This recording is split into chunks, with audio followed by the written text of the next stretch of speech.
Due to some technical difficulties, we might have already started this broadcast, but not with actual viewers. So I do want to apologize for the late start. We were talking about all this stuff, but we didn't realize we were on a private broadcast. So Zack Snyder heard you talking about his disciple. Yeah, he heard you guys. Zack Snyder.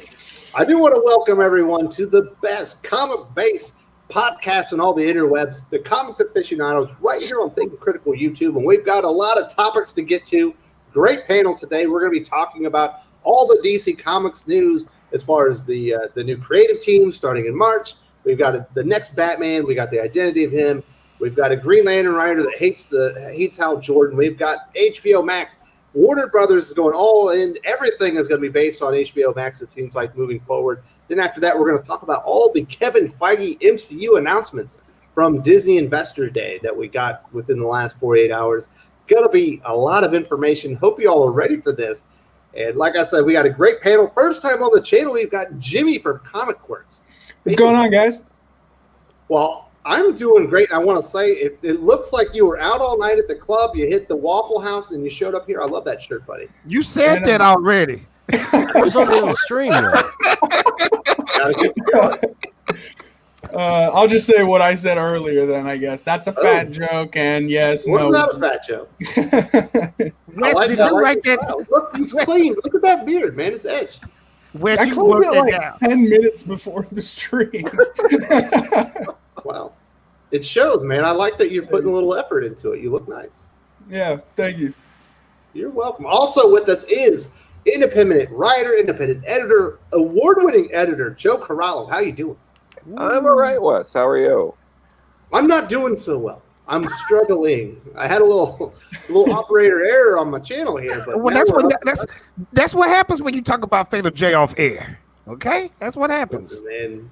If Don't every talk about time I yourself. talk bad about Don't talk Fatal about J yourself off in the air, third person. It's so Pele off air talking about I'm on drugs and he might so be narcissistic. God, Listen. talking about yourself in the third person. This is what I said. I said Fatal J is the boil on my ass that no matter how much I soak it, I can't get rid of it. He just keeps coming back. Oh my gosh, man! Too much But what will you information do, there. Fatal J? You're my favorite guy. I'm glad you got the most fatal takes on the internet. Yes, I do, and I'm live from my mom's basement. Thank you for having me again. I'm sipping on a delicious coffee, and I'm ready to talk about some nerd stuff. If you look on Fatal J's right shoulder, you can see Batman eyeing Superman's junk. Okay, with look at precision. it. I'm on eBay right now looking for another poster because you made me feel so bad about having that poster. Doesn't it look like he's eyeballing like right on that stuff? Yeah, he on his junk. He looking at his He's junk. sizing him up. Yeah. Oh, wow, that is there. Okay, look here. Y'all doing too much, okay? Just stop.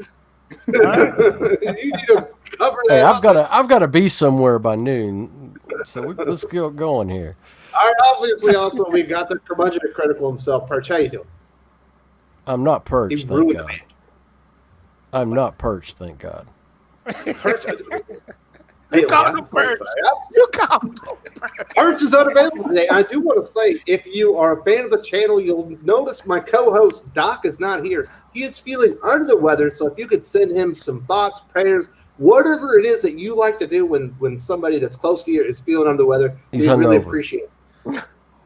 He's I don't hungover. believe that's the case. I think he said I'm he just wasn't feeling messing. well. So hopefully he's doing better. And we're praying for you right here on Thinking Critical or whatever it is that other people on the panel do. Yeah. So, All right, and we got Joe. We got Joe Carrillo. Hey, man, what's going on? Hi, Pele. Cool. Oh, nice. So yeah, who's next? I think we're all introduced. Let's get going. Cool. Let's talk about Sweet. Yeah, let's do this before we get on. We've noticed a trend. All the new DC series that have basically been announced are associated with like CW shows, HBO Max shows, Warner Brothers movies, or rumor projects. It feels like the only way to get a DC Comics made moving forward, if it's not on like Black Label or maybe like a White Knight or Deceased or something like that, it has to be associated with a new Warner Media project, specifically most of them affecting HBO Max.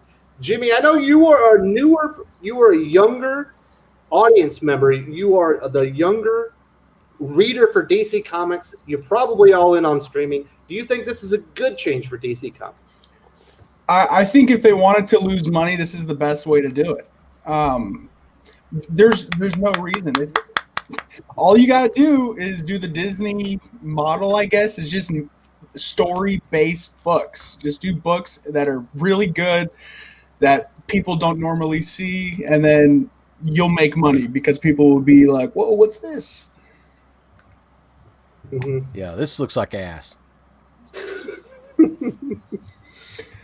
I don't know. What have your customers said, Pele? Have you already gotten some feedback regarding the changes that are coming at DC Comics?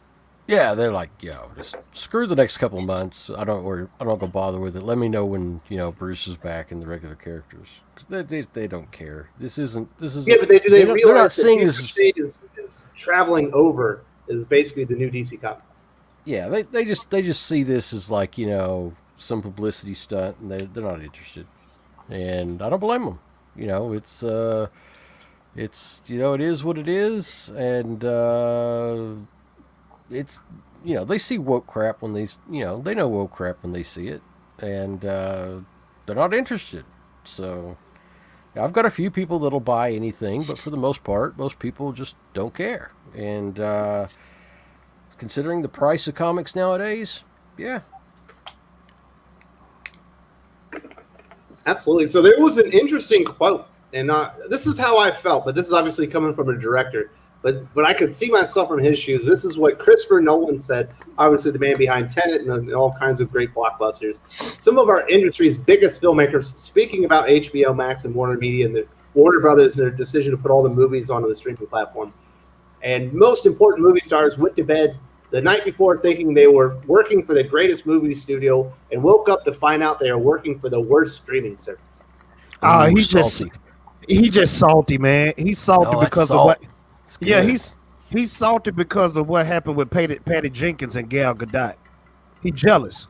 They gave her Patty Jenkins a big payout, like Wonder Woman already made $1 billion, and he pissed about that. It's a bunch of crap. And I don't think it's a good idea to piss off arguably one of the best directors and storytellers in the business. Not arguably, he's the best director in the world. Yeah, but I'm just saying, like, everyone's got their one opinion. of the better ones. No one can argue with how many Emmys this guy's got. I mean, Oscars, not Emmys. This guy is one of the biggest money makers for it too. Joe, do you think a lot of DC creators went to bed thinking they were working for the greatest comic company in history with the greatest characters ever, only to wake up to realize that they were just making marketing material for the worst streaming service? I don't know. I feel like anyone who is writing something like Peacemaker related could not have thought like, oh my God, this was all in service for a streaming service. They didn't just want Peacemaker. But no, I mean, I'm sure there was disappointment, but as far as I know, it seems like what ended up happening was you got rid of, Dan DiDio, and then everyone was like, oh, awesome, we can like do our own thing. What is that? What is our own thing? And then it was like trying to figure out and scramble to figure out what to do, because Dan had a very rigid sort of like, this is what we're doing, this is the path, and this is how we're going. And when you don't have Dan, you don't have Jeff Johns, it's, kind of everyone for themselves until you figure out a plan. So I think the pieces kind of fell in a way that made it easy for Warner to kind of be like, oh, hey, since y'all are trying to figure out exactly what you're going to do anyway, why don't we just sync up? Like, it seems like it all kind of worked out in that way to make it easier to push forward in that direction. Can I say something? Do it. You sure? Pele, you dropped beautiful information, so I don't want to overstep my grounds. But I just want to say this real quick, real fast. Shout out to Second Street Marvel in the chat. And I want to say this, Christopher Nolan has nobody to blame but himself, because remember when Tenet first came out, it was about to come out, what did he say? I'm dropping this in theater regardless. I'm dropping this in theater regardless. So now he's salty the way the movie did, and now they doing all these special deals with streaming. He lost out. Tenet didn't have anything to do with DC. I thought we were No, talking but it's a about. Warner Brothers movie. It would also be Yeah, but coming out on And HBO Max. he's not salty about it because, No. like last month, he said it did great for the No, it didn't. circumstances. It didn't do good. In It the did not do good. circumstances? That movie did horrible. They came out with some numbers, some fake numbers, and then they came out with some real numbers like some months later. It didn't do good, man. It's no way You that think movie could have did good. In a pandemic era that didn't perform better than you could have ever expected. Look here. It came out the same time around Mulan. Mulan tanked too. They did Well, bad. Mulan tanked for different reasons. Tenet was going to tank regardless if his main focus was theater. People not trying to go in the theaters, period, point blank. Period. That's kind of the point. But I don't think he's salty and jealous that he didn't get the payout that Patty Jenkins did. I don't think he's like the big. He's a movie director. He wants his films to be in theaters. Yeah. He doesn't make movies for the streaming service. I think that's his Well, point. He's mad because DC is abandoning theaters and abandoning Well, that Warner theater Brothers, experience. Yeah, well, that's what I mean. Warner Well, Brothers is not abandoning only theaters. that. He's going. Pele, hold on a second. I'll Pele, let you talk. I'll let you talk. Hold on a second. Okay, calm down, Now- Pele. Calm down, baby. Quit stepping on me. Step back. Well, guess So what? he's mad. Sometimes I He's step mad on because necks. Warner Brothers didn't want to, doesn't want to go stand behind theaters. They want to just go all streaming on this, and that's not what Warner Brothers does. And they have a crappy streaming service. It's not, nobody's buying into it anyway. It's, in this whole direction they're going now is like every single SJW saw this as a way to step in with their project, with their pet project now, when everybody else is trying to figure out what are we going to put out, what are we going to do. We can't do the big stuff because it's going to cost too much considering how much we're going to make off the streaming, and we're just going to get a bunch of crap for the time being, and it sucks. I don't know, Pele. Did you go to sleep thinking that you were in business? One of your business partners was the greatest comic book publisher in the world, only to realize that you were paying for marketing materials for HBO Max. Well, that's what all comic book stores do. That's It wasn't quite so upfront about it until now. It feels like. it's as a comic shop owner, you kind of know that's what's going on. They don't support comic shops. They've never supported comic shops, so we have to make our own way. All right, Fatal J. It seems like you had something to say. Come on, you're people full in of piss and vinegar. The people in the chat have spoken, and they agreeing with what I'm saying. It's over. The theaters is over. The way that we read comics, I hate it myself that the old ways is over. It's over. If you got millions of dollars, you got to protect that and change up. Period, point blank. Christopher Nolan is salty. I understand why he's salty, but you have to understand things are changing. Period. The people have spoken, Fatal J, and this is what Mark Ho said. That Fatal J guy should stop defending Zack Snyder. He's the reason DC is a meme while Marvel made billions. Zack Snyder, sir, I'm sorry for that comment. I'm a Snyder disciple. You said the people have spoken. They spoke. Stop defending Snyder Cut. You're not highlighting the good ones, though. That's all I'm saying. I'll stand with you, Fatal J. I like this. I'm excited about the Snyder Cut. Jimmy, give me some pounds, sir. Thank you so much. Go. Thank you. The other You're way. talking about money, Fatal J. You talking about money, Fatal J. Christopher Nolan, net worth $250 million. He's the best. One of the best. Now, I definitely you agree. You think he's salty? He didn't get another $5 or $10 million. Pele, this is the game. Rich people like more money. That's how they do. I'm They're not exactly doesn't wanna poor, make and I'm not going movies to for cry over the streaming fact services. that I didn't get another 5%. Let me tell Yeah. you something. Rich people are greedy. They love money, even if it's $2, $10, $1 million, whatever. They want to keep making money. That's why they don't retire. Sorry to tell you. He's not salty. He's not salty over this. He's So- upset He's because salty. of the direction they're going. That they're no longer going to make big tentpole movies anymore. Pele, can I ask you a question? This last few months, have you went to the movie theaters? Yes, How many times did you go? we go about once a week. What did you go see? Last movie we went and saw was Tarzan, Lone to Greystoke. Oh, Congratulations. nice. because they That's a were playing good it. one. They were playing it at the local Cineplex, Now, and let we've me been ask seeing the a lot of panel. them. We saw the Star Wars trilogy 2 weekends ago. We saw oh God, what was that? We saw The Wizard of Oz a month before. You know, we've been going and seeing all the classic movies and everything in theater because Let me there's ask no the new panel. movies. But we Let go, me ask- we go all the time. Let me ask the panel, how many times y'all been to the movies this year? Closest movie theater is 4.5 hours away, and I have to get a quarantine pass to leave the city, sir.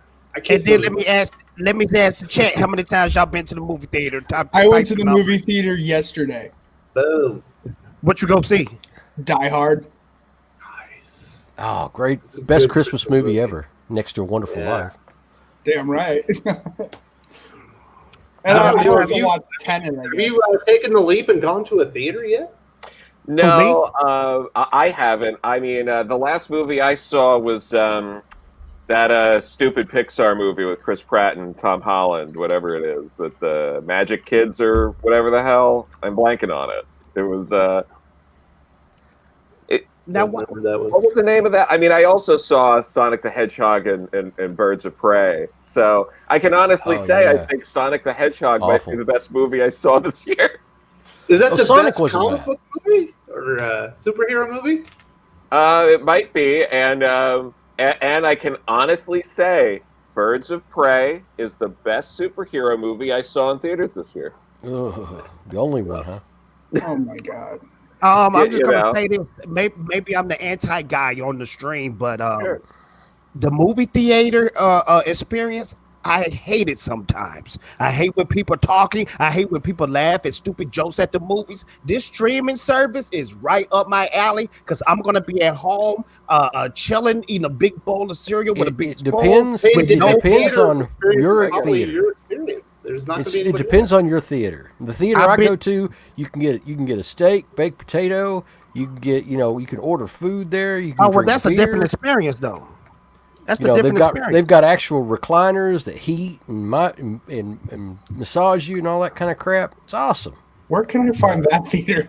That's what I I'm need to saying. go there. That's a different experience from the regular experience because the regular experience, you might say, hey, this is my favorite part right here. You got people annoying you. You got people talking. Sometimes the movie theater is not what it is. You got to move A up lot- the street. Then you got to go to a different theater. A lot of people act like, oh, the movie experience is just one of the greatest things in the world. Sometimes it's not. Sometimes it's Well, not. there's nothing like a great action movie with the wonderful sound quality, and you get it on the nice big IMAX. You can't recreate that in your house. Yeah, no, not without like $200,000. And I think watching a comedy is better in a crowd too because it makes the laughs better. Yeah, you get your own live laugh track.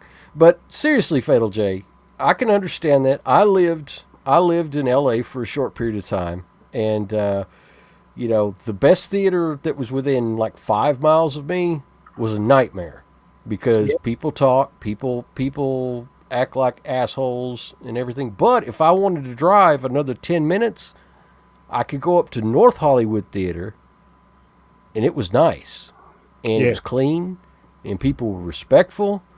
But if I went anywhere South LA, East LA, oh Jesus Christ, it was terrible. Yeah, because we So- got a place like that in Texas called the Alamo Draft House, and that experience is great, but that's not the regular.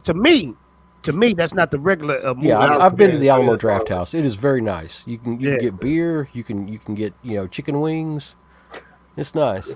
Yeah. So, Yeah, All right, no, there well, you go. let's get back into comics. We went off track.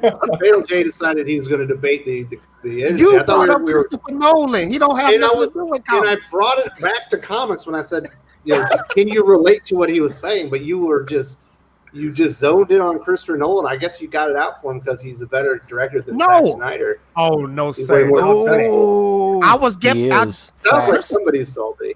Okay, I would take you this. Facts. Christopher Nolan actually said that Zack Snyder is one of the best directors, and that's a quote.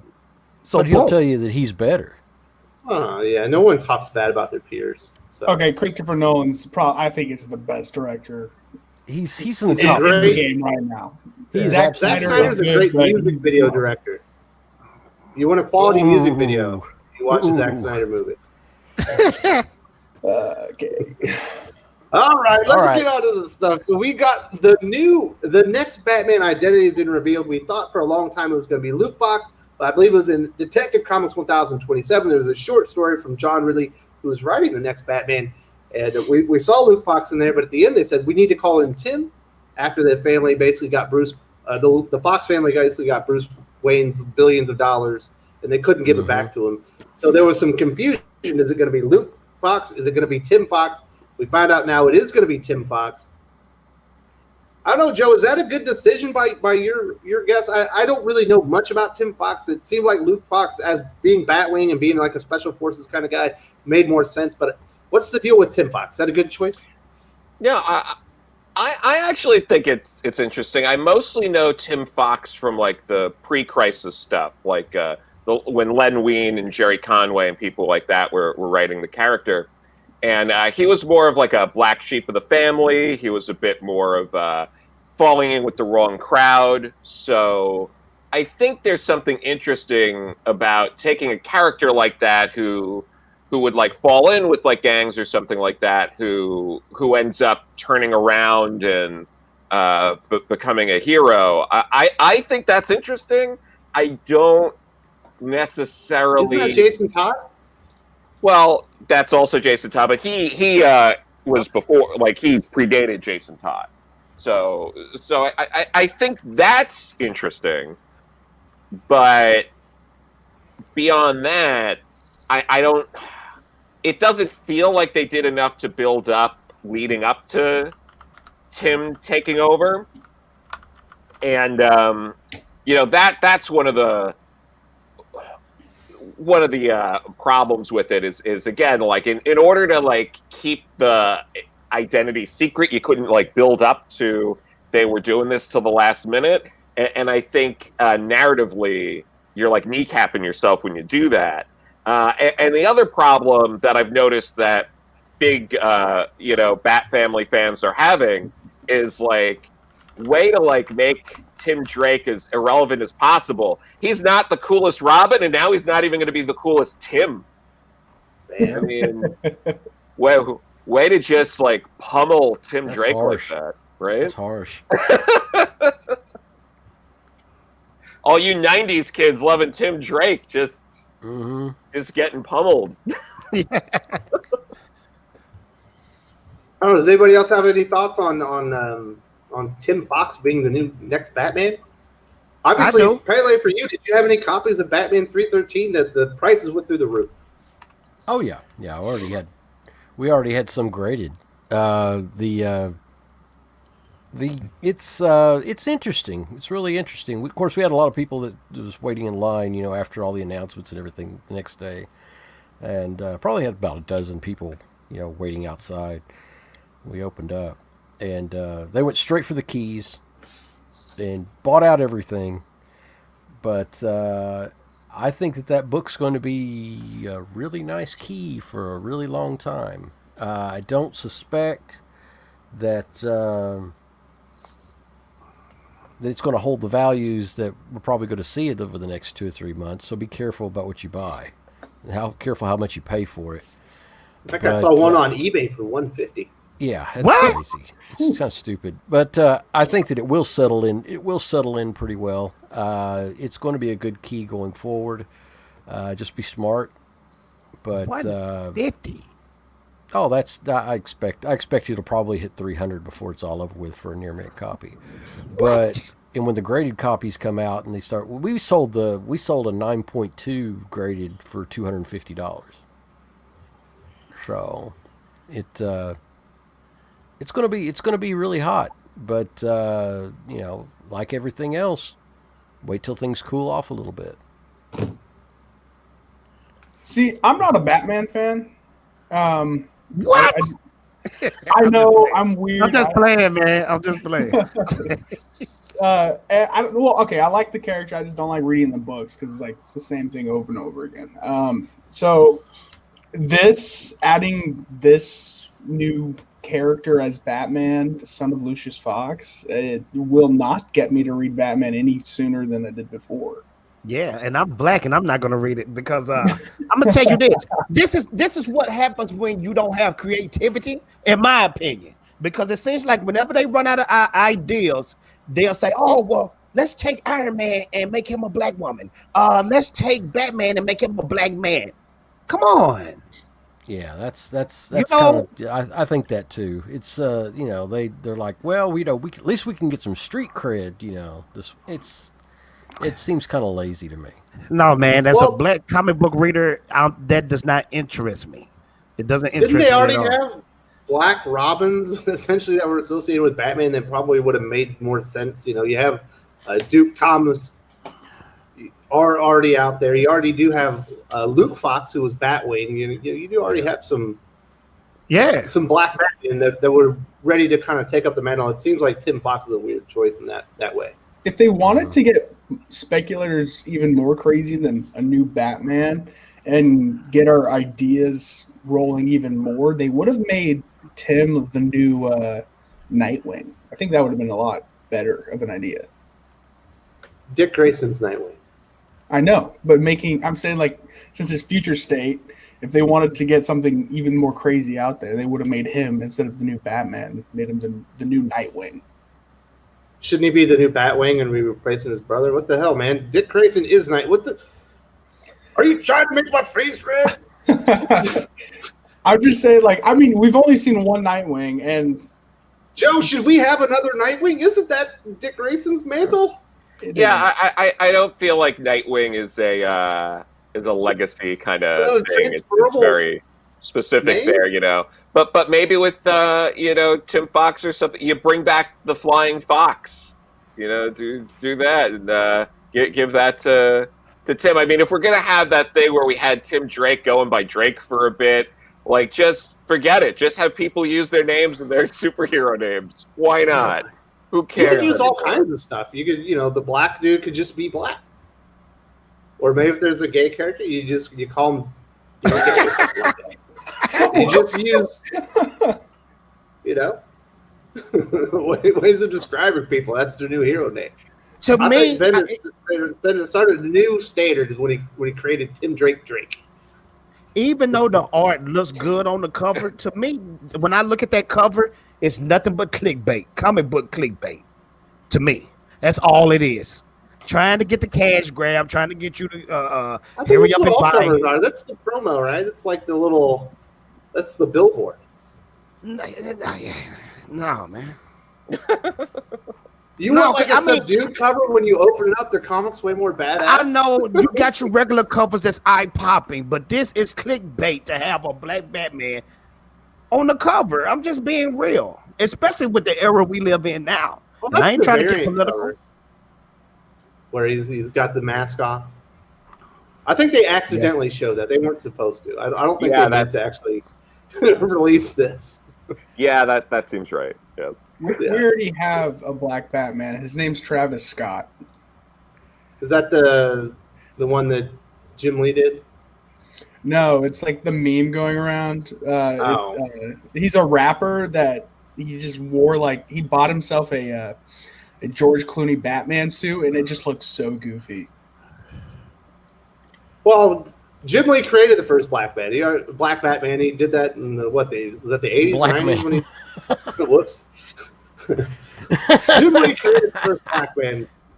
Fatal J. I'm sorry to break it to you. Hold on, say what? I didn't hear nothing you said. Jim Lee created the first Black Man. I was meant to say Black Batman. I combined the two names. He created Luke Fox. No. He did a Jim Lee creates the DC universe, and his Batman was black. Nobody remembers. Jim Lee is hit and miss when he create characters. I'd love Gambit though, but some of his stuff sucks. Jim Lee's hit and miss. He created like the entire Marvel universe. Snatchface said Jim Lee created the first black man. I accidentally said that. I think he's laughing at me. Whoops. Jim Lee Stanley. Jeez. We're all over the place today, huh? It's not going well for me. No. Jim Lee recreates a DC universe. Stanley recreates a DC universe. It's time to start drinking. Absolutely. I already started. Vodka. in this water. Hey, Stan Lee Batman. Oh man. Oh man. I got a copy of Teen Titans signed by Stan Lee, but anyway. There you go. Did he write Teen Titans? No, I just had it in with some other books for him to sign, and he signed it. I thought it'd be funny. I still haven't met him yet. That's all. That's all who I want to meet is Jim Lee. That's Yeah, all I you'll wanna do meet. that. So what else are we talking about? We got Tim Fox, next Batman. We've got more stuff to next? talk about. We've got What's next? Mariko Tamaki is now on Detective Comics. Here on the channel, we joked about that. If you remember that joke, we were talking to Perch. I was like, "What are the chances, that all the creative teams from Future State end up actually as the new creative teams in March?" And it turns out a few hours later, we kind of confirmed that. I don't know. Has there been any reaction, Pele, from the customers? Are they excited about this? Are they apprehensive? Are they being open-minded about Mariko Tamaki on Detective Comics? Oh, open-minded? No, no. This is there's a lot of doom and gloom over this one, and I can't really say I blame him given the track record. Yeah, this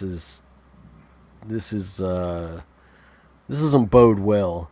This is not exactly a move. This is not exactly a positive move as far as storytelling is concerned. So, I'm not impressed, and I don't think a lot of people are going to be impressed by this.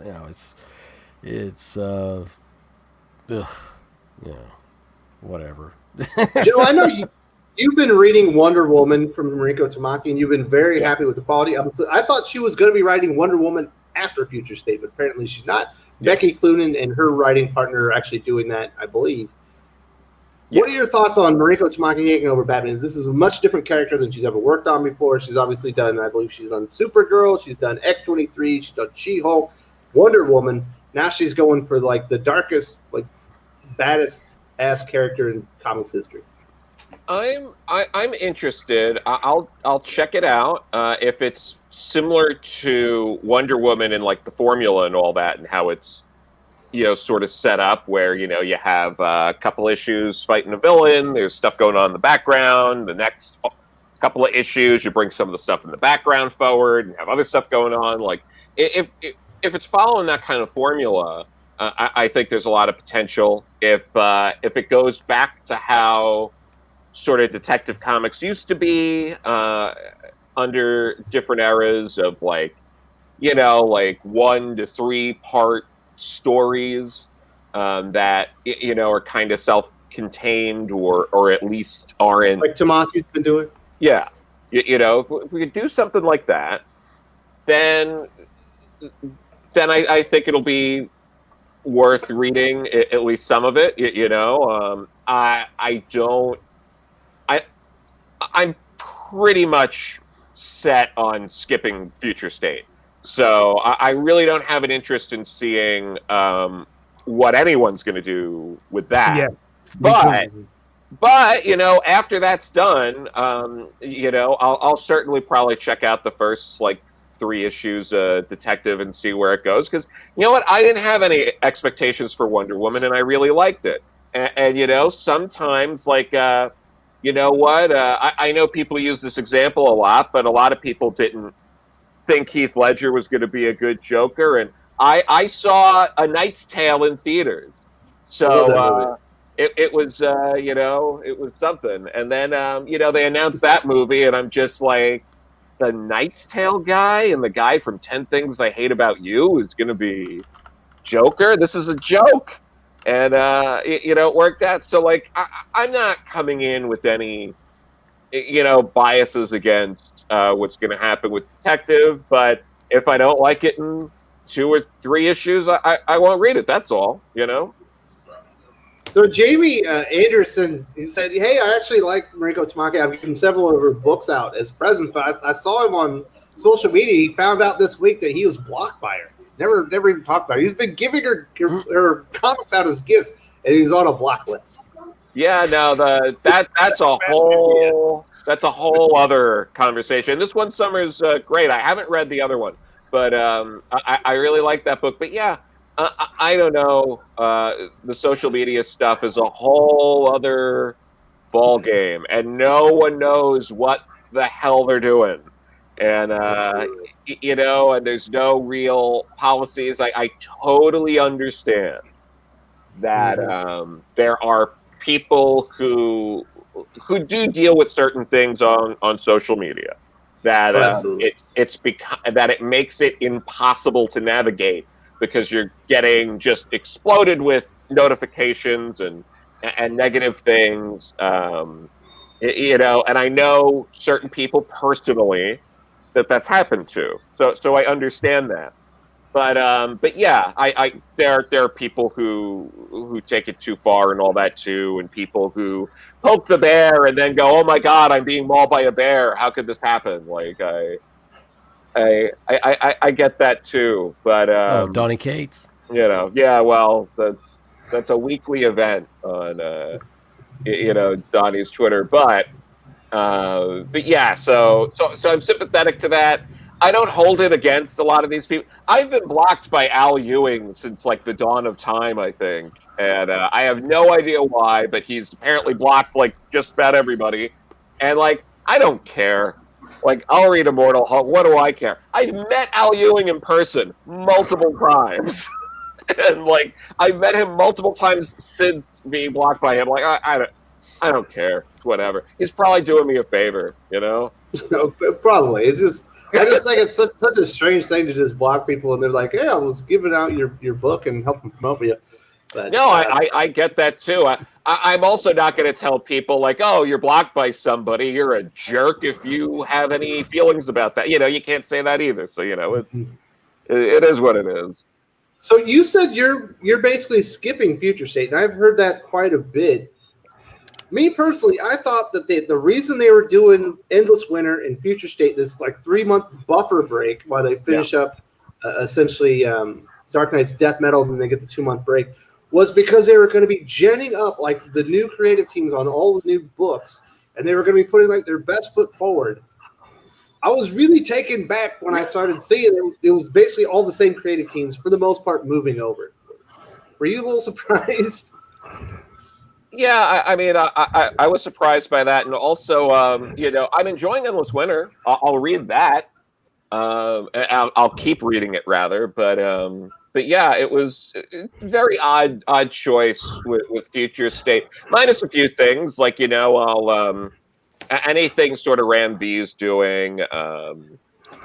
There's a few other creators that I'm just like absolutely, I'll check out, but yeah, very odd choices. I don't really know what's going on. I'll probably keep with Wonder Woman a little bit just to see where it's going. But if it's drastically different or it goes back to the well because no one knows what to do with Wonder Woman ever, I'll drop that.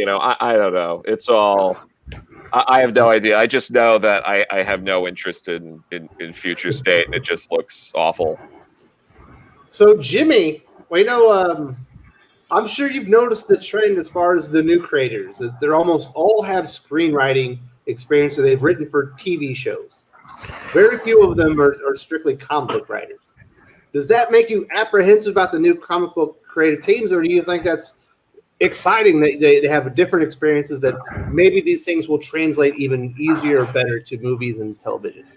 No, unless they get J. Michael Straczynski to come in, but no. I talked to Phil Hester, and Phil Hester said there's a lot of screenwriters who come in here not knowing how to write comics because they have a certain format they have to do, and that's interesting. There has to be places where they can do like page breaks monologues, and stuff like that. Yeah, and huge monologues that you just can't do unless because there just takes up too much of the page and unless you're Bendis. I love Bendis, so I mean it works out for him.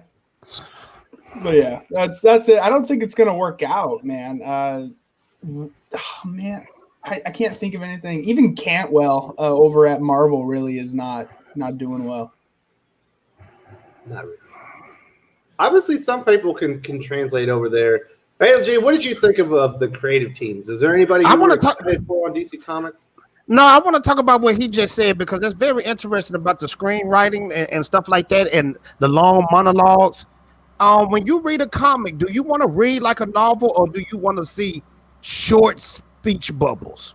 I've always wondered that because for me, I got ADD bad. So when I see that, I almost throw the comic book away. It I think depends Alan on who's Moore writing it. Yeah, it depends on who's writing it. There are very, very few writers who can write like a big narrative inclusion or a big, something, some type of, dialogue that just goes on for a whole page. Yeah. Very few writers can pull it off, and I can't think of anybody nowadays who really can. Scott Snyder, maybe. No, definitely not.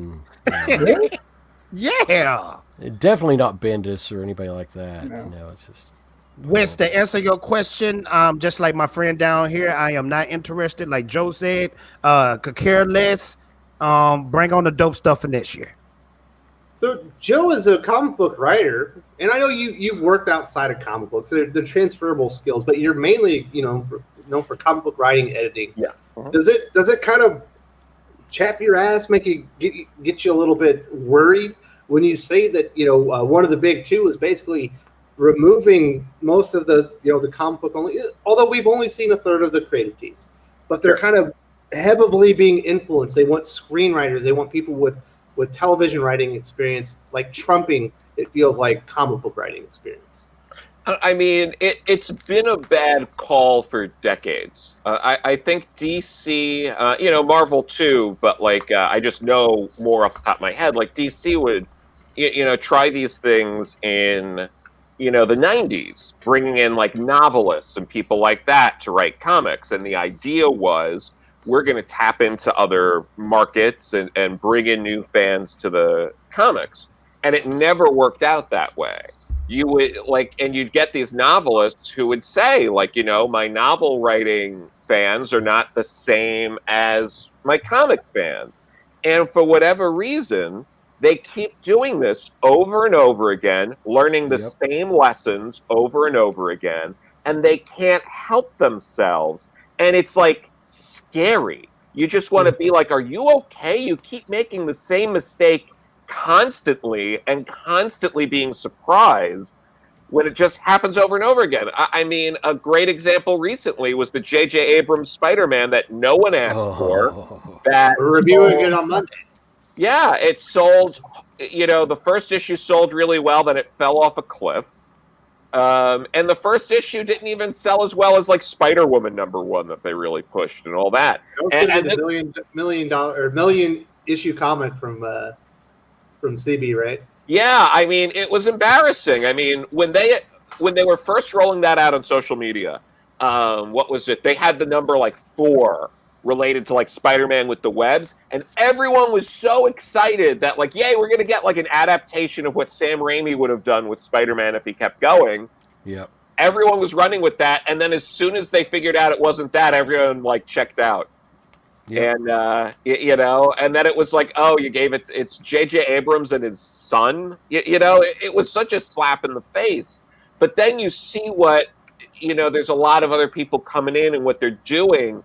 And it's not anything new or groundbreaking or crazy interesting. I don't get it. It's why are you're paying people more money in a lot of these cases to do something that other people can do that's not generating any more money anyway. It's just all very odd. And then they don't do the marketing with it. It's you're paying J.J. Abrams money in that instance to then not market the book after the first issue. No, they were embarrassed of it after the first issue. But it's if you paid the money, you would think they would at least be let's at least try to make as much as we can off this, and let's market it. Let's keep going. But they spend all this money bringing people in. They stop marketing the books after the first issue. It's I'd like to know how much they paid him. Yeah, I'd like to know how much they paid him. and his son. It had to have been a pretty decent amount. I don't know if they've ever disclosed. It's weird timing because I think right after that he announced that he had signed like an exclusive production deal with Warner Brothers, right? It was something. Like that was maybe weird. a week later. Now, how old is his son? His son looks super young. He was like 17, 22, something like that. Still very, okay. very, very young, and but that's what happens. You just start writing comics when you're 20, co-writing Batman or Spider-Man with your dad. That's how it goes. Hey, he got pulled. What can we say? That's what rich people do. I think it's not an we have to mention that he does look a tremendous amount like Rick Moranis, and I do think that Rick was hanging around the house, and would have been a lot more fun. Honey, I Shrunk the Audience. Absolutely. So, Joe, the only two people that I can think of recently where they came like from a different vocation. Finally, that's where they made their name. They came into comics and it really worked for like Kevin Smith, Daredevil, Joss Whedon. Like, didn't he do Avengers? Wasn't that the big one? Astonishing X-Men was the big Joss Whedon one. That was the one. Okay. And then, but yeah, like Kevin Smith. But even with Kevin Smith, we got to remember when Kevin Smith was getting into comics in like the late 90s with like Guardian Devil, with that Daredevil run and all that, like comics had like completely bottomed out. That was the tail end of like the real crash in the 90s. So you had that kind of help inflate the book a bit, but you also had, Kevin Smith was really already very popular with the comics crowd. He was plugging comics a lot in his movies. Like he had more of a direct line to comics people, I think, than some other celebrities they bring in. Well, he's owned a comic shop. He's owned a comic book store for 20 years, 25 years. Yeah. So he had a better sort of idea with that. But even then, you couldn't put him on a comic now and have it sell or be as big of a hit. I mean, even some of his Batman stuff, like Widening Ire and all that, like is pretty panned. No one wants him to go finish that story. Doesn't he have a Daredevil Bullseye books? Do you still owe some issues on? Yeah. Hey, I just want to ask a quick question. Since we talking about like Hollywood people going into comics, what do you think about Keanu Reeves' comic book? Like, do you think you'll see more actors going that route a little bit? What you guys think? Because he poured a lot of money in from there. Yeah. Wasn't it over $1 million? Keanu Reeves. It was over $1 million, Yeah. Keanu Reeves probably makes like 15 or 20 million a movie, right? Oh, at least. I know for the Matrix, the last Matrix movie, Matrix 4, he signed for 27 million. And he deserves it too. He deserves it. Yeah. So I bet he didn't get to him. It probably wasn't all that much money, to be honest. But he came up with the idea. I don't think he's actually writing the book as much as he came up with the idea for it. Oh, so he just like the face of it?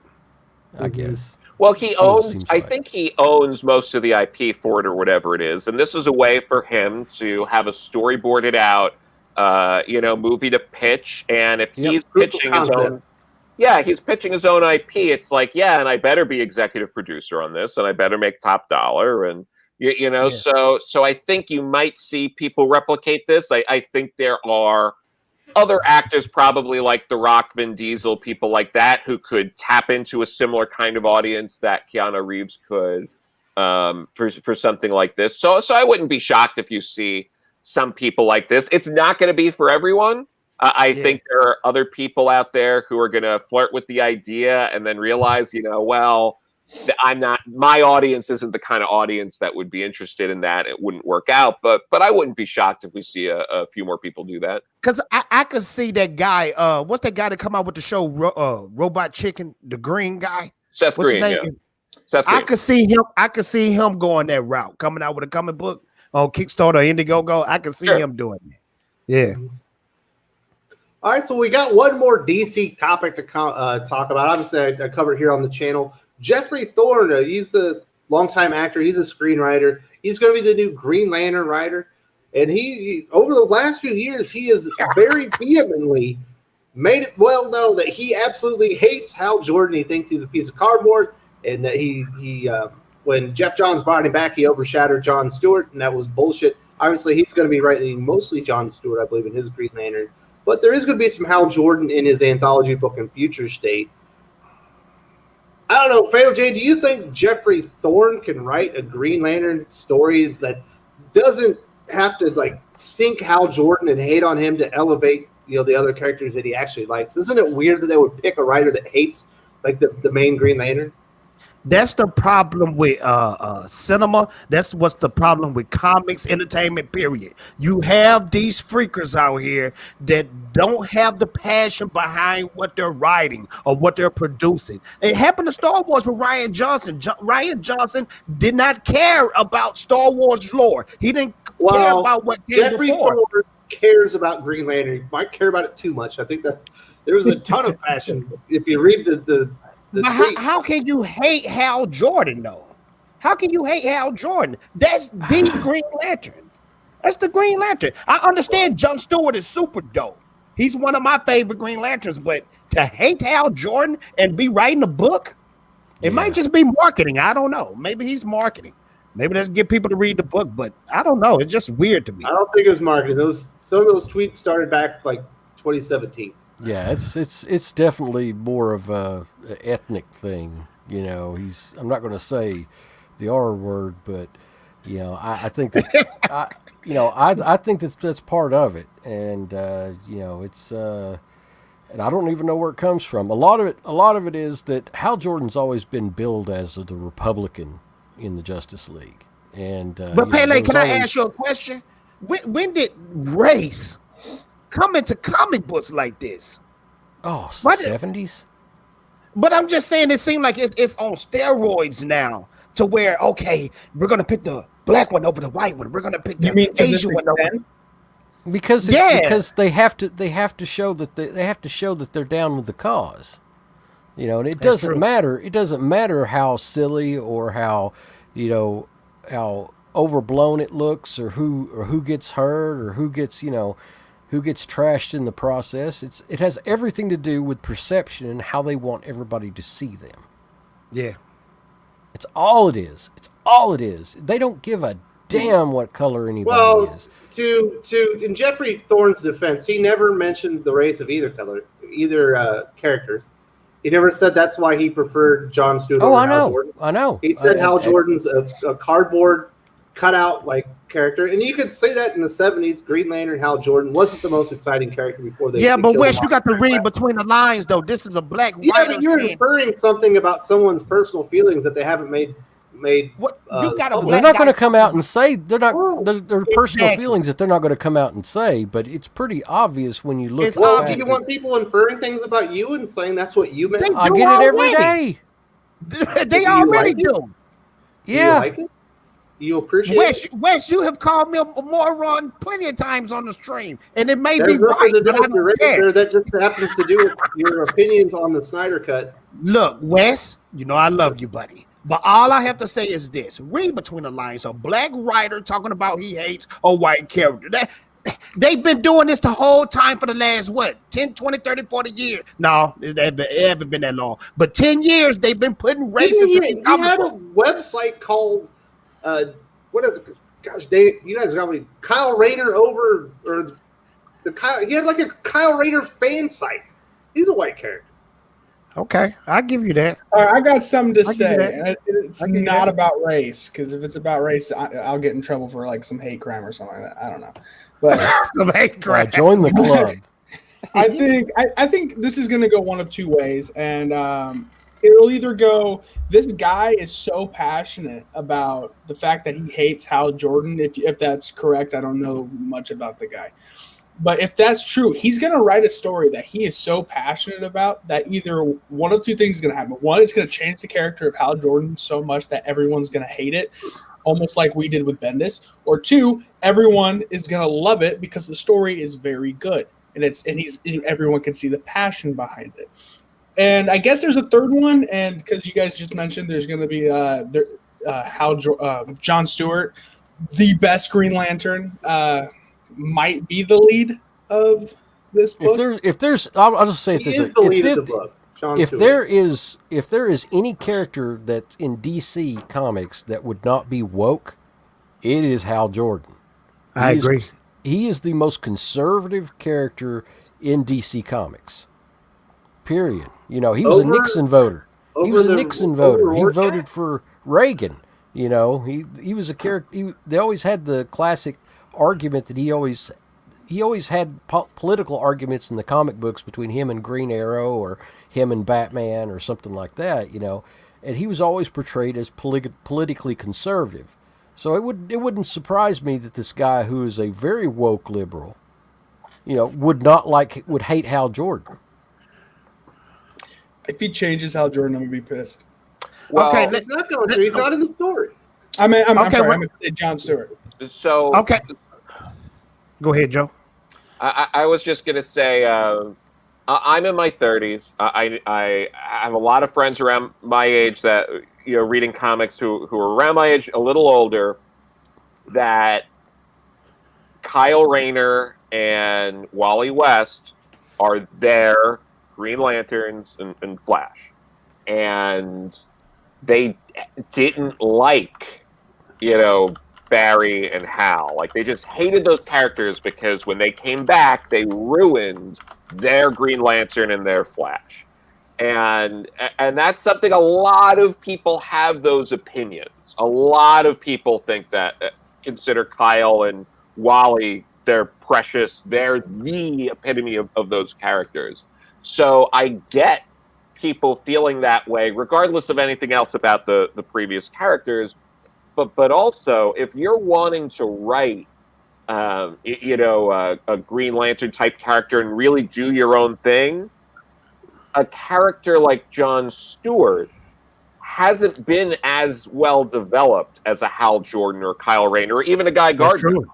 That's true. As much as I like John Stewart, you're right. He's not that developed. And I want to add this real quick, Joe, before you talk again. Sure. This is the thing. If I'm a Green Lantern writer, I'm not going to say something like I hate Hal Jordan. Why would I do that? Green Lantern writer when he said it. Sure. No, but if I want if I want this book to be successful and many people to get this book, why would I alienate a whole group of people that only know Hal Jordan as Green Lantern? See, why would I do on DC Comics? Why would they hire someone that hates Hal Jordan to write Green Lantern? That's my point.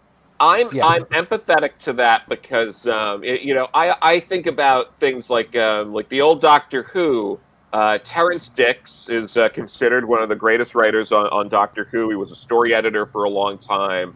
But when he came back to write The Five Doctors, he made it very clear in interviews and commentary that he hated the Cybermen.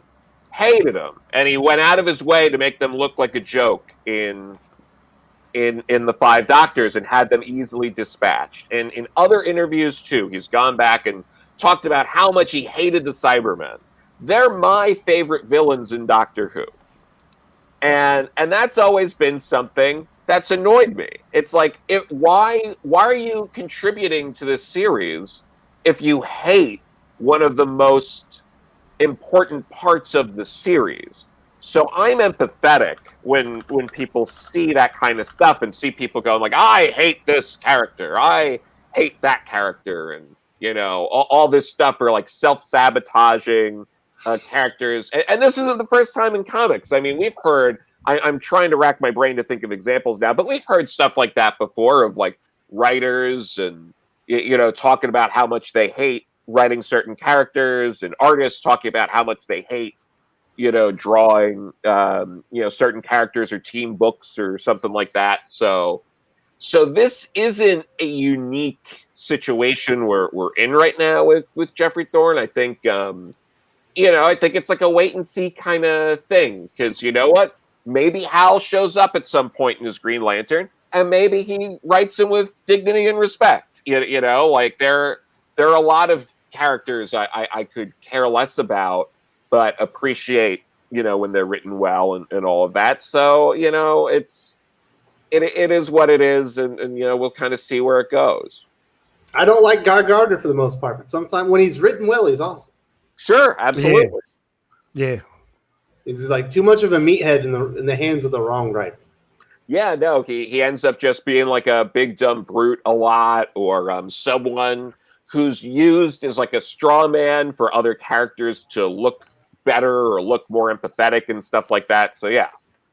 Mm-hmm. Well, in the future, isn't they turning Guy Gardner into the Alphabet Club? I don't know. I can't believe John Cena is not going to be Guy Gardner on HBO Max. That's all I'm saying. Right? Why is he Peacemaker? Who is Peacemaker? That's a good question. Well, he's going to have his own show. You better like him. Well, his own comic too. That could also be John Cena kind of being like, I want to have like full control and do whatever I want with this character, and then be like, Peacemaker, no one knows who the hell that is, so you could do whatever the hell you want. This reveal that Peacemaker was Guy Gardner all along. Yeah.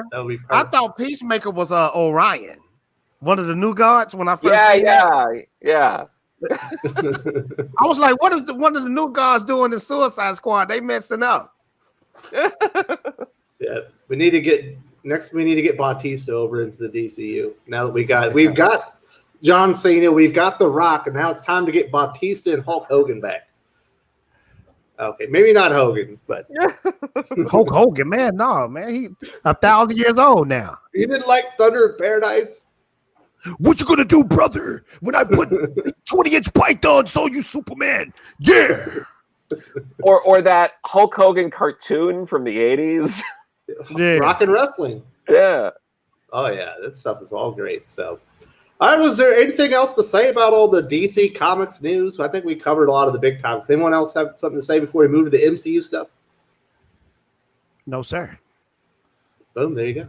Let's do it. Let's move on to the MCU stuff. Obviously, the big news was we're getting a Fantastic Four are joining the MCU. We're going to get a movie. We didn't get a lot of details. We know it's directed by the same guy that did the first 3 Spider-Man movies in the MCU. I think his name is John Watt. I might be wrong on that one. But other than that, we just got a logo. I know, Jimmy, what do you think about this? I'm really excited. Are you as excited as Wes is? Uh-oh. He's muted. I'm back. Not you, Jimmy. Oh, okay. I am so hyped for this, bro. I can't wait. Fantastic Four is my favorite superhero group. And from the casting calls, they changed the name. They wanted to hide it before they announced it. The casting calls seem to be called Solve Everything, which are, if you're a comic book fan of Fantastic Four, you'll know that is Jonathan Hickman's Fantastic Four. That is one of the greatest comic book runs in the history of Fantastic Four, if not just any character. Fantastic Four by Jonathan Hickman needs to be in the MCU because it is one of the greatest stories ever. I can't wait. And John Watts is a good director too. Although he doesn't really understand Spider-Man that much, he makes great movies. So I want to see how the MCU, under the supervision of Kevin Feige, is going to handle Fantastic Four, because I'm really tired of like the Fan Four stick and the other ones. I really can't. I can't handle those. Jimmy, I totally agree. If they do this right, Fantastic Four could be one of those big franchises like Iron Man and Captain America, because this is the team right here. This is the Marvel team. I still don't understand why they still haven't got Fantastic Four right or getting Spider-Man right. It's because they're not diving into what the characters were. They're not diving into the family aspect of it. They were a semi-well put together family with all the issues of everyone else. We never really got to see that. Yeah. And plus they made them cheesy. Like those first 2 movies, it was just too cheesy for my taste. Let's get some little seriousness in it. Even the serious moments was cheesy. Even Dr. Doom was horrible. How do you mess up one of the greatest supervillains of all time? Bro, I was telling West that the other day. If you get Doom right, that could be the next Thanos for the Marvel Cinematic Universe. I have a theory he is. If not him, Galactus, but still. Yeah. Doom is a bad boy. Keep it with Doom. Do Doom right. Because that Fantastic Four stick stuff, that was really the most horriblest movie known to man. Did you like that movie? Fan Four Stick? Yeah, did you? Because Wes said he liked it. He told me he liked it. Wes, we got to talk after the stream, bro. It's horrible. I don't know about if he liked it or not. Wait till he come back. That may be reaching. That may be reaching there. I'm telling you what we discussed yesterday. Wes said, man, the first half of that movie was pretty good. I said, what? Well, that's I think that a lot of movies like that are good at the first half of it. Sir. Then the bottom falls out. Pele, every single second. I'm not saying Fantastic Four was good in the first half. Oh, okay. I'm saying that there's a lot of movies that I can point to that are, but then the bottom falls out. So another situation where they change the character's race because they run out of ideas and it tanks and does bad. But no reason for Michael B. Jordan to be Human Torch. Keep it like it's supposed to be. Yeah, that's kind of weird. Very, very weird. It ruins the whole dynamic between Susan Storm and because they're supposed to be brothers and sisters.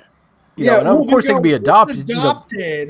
But but that's man. Still, that's just. They're not they thinking they bringing in new readers like that. You're not bringing new readers. And then you go back to the old tired trope of, it's the black character, he's adopted. It's like that's a tired trope too. Why do that? Should have just made Sue Storm black. If I was there you go. That would have made more. That would have made better. That would have made more sense. Yeah. If I was a marketing man for comic books, I'm focusing on the old group so they can bring in new people to watch it with them. Why am I changing Johnny Storm with a new crowd, and the new crowd don't care? They got their phones deep into the they got their face deep into the cell phones. They don't care about comments like that. Yep. Now Wes is back. Wes, tell the people, and and don't lie either, because you told me this yesterday. You said Fantastic Four stick. The first half of the movie was good. Yeah, I thought the origin was done well. Same thing with the Green Lantern movie. I thought the Oa stuff was cool, but everything else was bad. Jimmy, your thoughts? I can't even begin to describe my heart-wrenching gut right now, because it's just Fan Four Stick was so bad. Bad. I want to know if they sell laxatives for the eyes, because that movie was so bad. It was bad, bro. On the other hand, okay, it seems like they're gonna.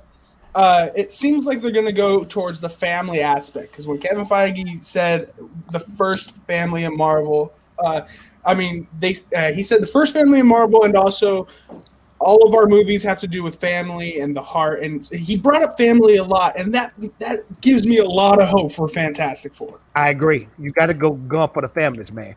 You have to.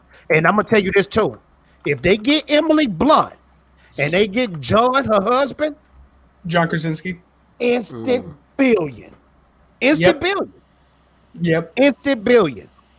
Those are two incredible actors. Emily Blunt is my favorite female actress, man. She's killing it, man. So I'm looking forward to this. If they get them, we don't have a cast yet. Yeah, I like what's the other movie where she was in Mexico shooting up people? Yeah, Sicario, but that's the one they were in together. Quiet Place. Sicario was a cold movie, man. I don't get names right. The daughter was like the villain of the movie. She's the reason everyone died. Do we have a casting yet for Fantastic Four? This is just up in the air. No, they haven't. They need to get We're hoping. Well, John Krasinski said many times he would love to play Reed Richards. Who would y'all want to be Ben Grimm? Who would y'all want to play that? I wanted David Harbour. See, that's what I told Wes. They looking at David Harbour to be Ben Grimm. See, I wanted David Harbour too, but he's playing the Red Guardian over in Black Widow. That was really about the only thing that I liked about the Jessica Alba version of Fantastic Four. That version of Fantastic Four. That was about the only thing I liked about it was Michael Chiklis as the Thing. Yeah, I he's actually, great. I Yeah. actually liked him as Ben Grimm. Yeah, he was good. He was good as Ben Grimm. And with what I agree. Marvel's doing right now, they might bring him back. They're bringing everybody back. You know, Probably that would the not be the worst thing, in my opinion. It Yeah, would that'd not be the bad if worst they thing. bring that cast back. But it would be good because Chris Evans will be back. No, I was just saying they could bring Michael. They can't Chiklis back. afford They're him. bringing Doc Ock back, right? Well, I heard True. they're bringing. They're in talks with The Rock to play the Thing, and I think that's just typecasting. man, You can't that's- have a Rock play a Thing. Oh, that'll be up West Alley. That's right over West Alley if The Rock played the thing. He's not. He shouldn't be the Thing. Amen. No. You can't. It's like making Jessica Alba the Invisible Woman. Who wants Jessica Alba to be He's on going a to be movie? The Rock is going to be great as you know, he's going to be fine playing Black Adam. Black Adam. Black Adam. Yeah, that's who he should play as Black Adam. Yeah. I mean, I agree. All right, No, Joe. Who who's should not- be the Thing? That's the heart and soul of the Fantastic Four. Jeez, no, it's tough because no matter what they do, it's hard to imagine them pulling it off. Gotta be I mean, Jonah Hill. oh God. you know, I mean, That someone or like Shia that. LaBeouf. One or the other. Oh my god. You know, Short thing. yeah, Shorty but it's thing? like, well, who do you do? I mean, like, you know, Vin Diesel wouldn't be the worst thing. Oh gosh, no, not Vin Diesel. Well, they He's already already have Groot. him on the already payroll with Groot. Oh my god. He's already Groot though. But look Yeah. here, Pele. We can't say he already grew because look at Chris Evans. He played Torch and he played Captain America. Yeah, but that was No, before Groot's CGI. MCU. He That could- was he- that I was mean- pre MCU though. That was Yeah, Groot's that's true. CGI. He could do it, but he shouldn't. He shouldn't. But we do need a big bulky dude though, like Batista or somebody. Oh, Yeah. Batista would be good, but he's Yeah, but Batista already in Right. Guardians though. Yeah. How about Army Hammer? Is a thing. Yeah, maybe. Mm. I want David Harbour. They gonna pick I mean, David he's a Harbour. big dude. He's a big dude. They gonna pick he David could- Harbour because David Harbour already did bad as Hellboy, so that franchise is dead. They gonna put him as a. Oh, I forgot he in Black Widow though. Remember? Yeah. I just said that. You just said it. Oh, I'm sorry, my stuff's kind of skipping. My He bad. wasn't listening to you. My computer is skipping bad, man. Oh, you have bad connection. I mean, Steve unless, Austin. There you go. Steve Austin is a thing. Absolutely. unless they do like them, and for Fantastic Four, they're already introduced and they're already their people. You could do David Harbour, but if they're not, if we're doing like a I don't think we're getting an movie, origin. I bet they're like Captain Marvel in space and come back. Oh, the thing. Vince Vaughn. It's fun. Vince Vaughn is the thing. that would be the greatest thing to see, but it'd be horrible for the character. That would be absolutely hilarious. No, man, that wouldn't work. Vince Vaughn, Yeah, Vince Vaughn is he's the skinny, thing, man. man. He got that skinny body though. He ain't bulky. Just put He's some not weight on skinny him. anymore. He's old. He's getting older. Yeah. No, Vince I don't Vaughn know. wouldn't be big. Oh well, it's a thought. Hopefully, everybody's excited to Fantastic Four. I think it's great. Do you think they're going to do an origin story? It sounds like you're on top of these things, Jimmy. Are they doing an origin, or do you think they're going to come back from a cosmic adventure like I think?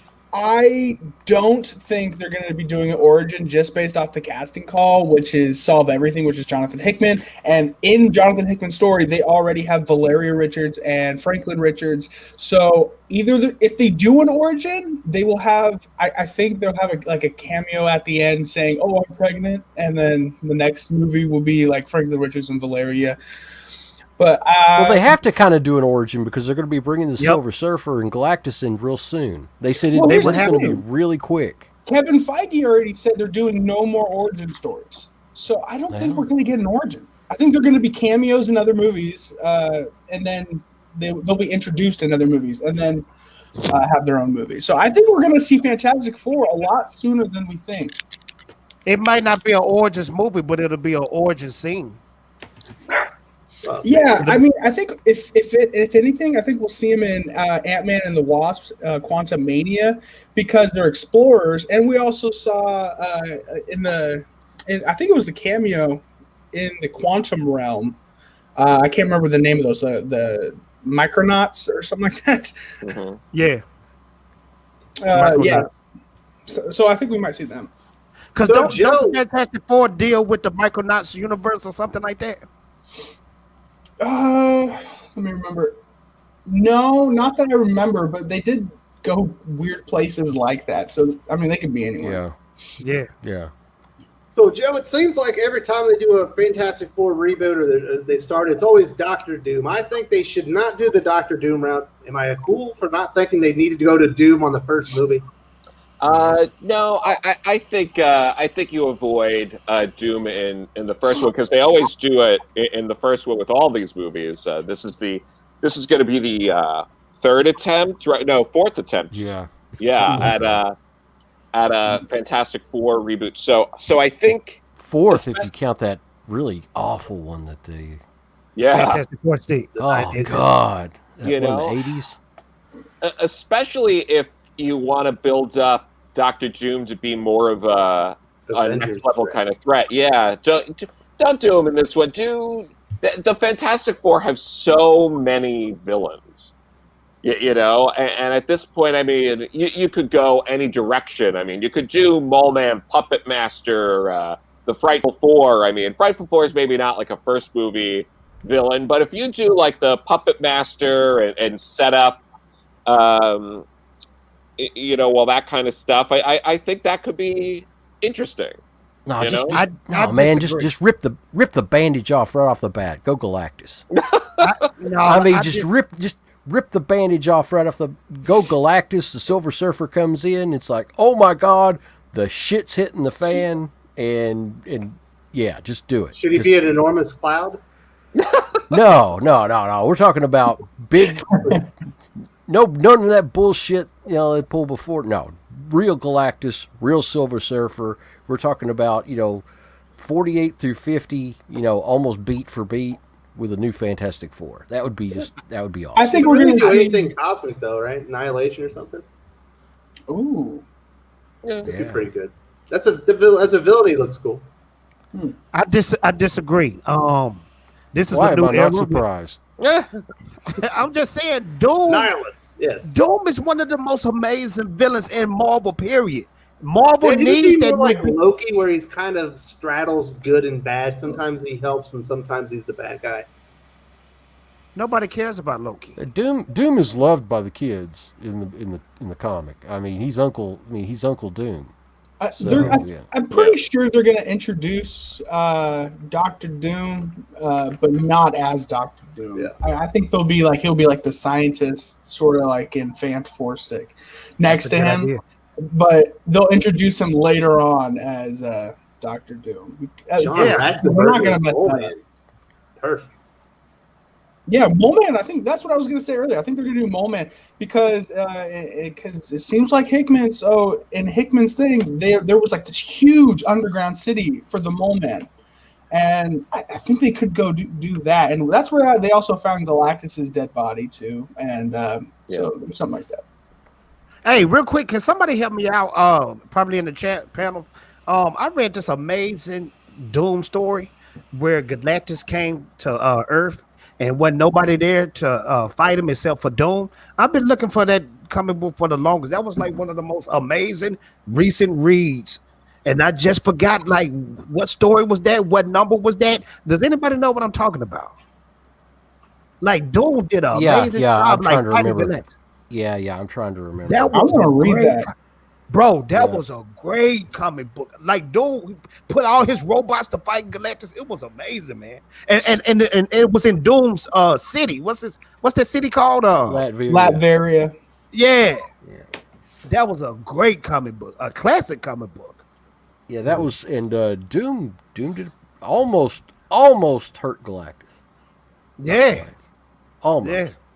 Fantastic Four issue number 6. Thank you, Novitz. Thank you so much. I'm gonna order that today. So there you go. So let's get on to some more movie news. Obviously, we know recently we lost Chadwick Boseman far too soon. We were kind of like wondering, are they going to recast Black Panther? What are they going to do with the movie? They are going to go along with the sequel, but they are not going to recast the character.